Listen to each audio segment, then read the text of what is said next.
ഒരു കഷ്ടപ്പാടല്ല, ഞാൻ പ്രേക്ഷകരുടെ ഒരു ഇതിനെ കുറിച്ച് പറഞ്ഞു. നമ്മൾ കഷ്ടപ്പെട്ട് ചെയ്തൊരു പടമുണ്ട്. പടത്തിന്റെ പേര് പറയാനുള്ളത് കൽവനാണ്. നിങ്ങളോടല്ലേ? അതെ അതെ.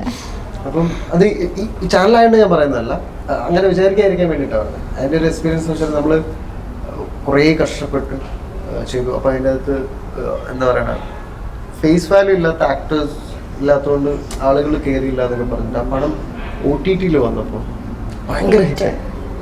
ആമസോണിൽ ഏറ്റവും കൂടുതൽ സെർച്ച് ചെയ്ത പടം. എനിക്ക് ഏറ്റവും കൂടുതൽ മെസ്സേജസ് അത് കഴിഞ്ഞ് വന്നു. അത് കഴിഞ്ഞിട്ട് പലരും ചോദിക്കുന്നത് ഇത് വീണ്ടും റിലീസ് ചെയ്യാൻ പറ്റുമോ.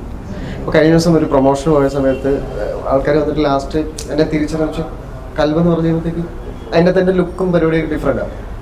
എന്നിട്ട് സംസാരിക്കാൻ നമുക്ക് ഭയങ്കര സന്തോഷമാണ്.